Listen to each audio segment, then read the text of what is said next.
ఈ విగ్రహంకి వచ్చేసి బ్యాక్గ్రౌండ్లో కేదార్నాథ్ టెంపుల్ ఇంకా శివుడు అయితే వచ్చారు.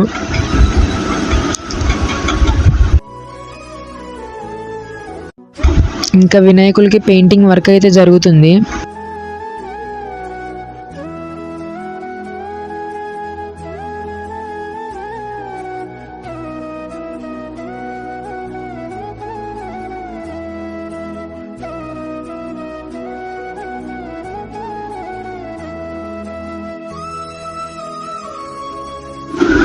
సో ఈ విగ్రహం వచ్చేసి ముంబై స్టైల్ అనమాట.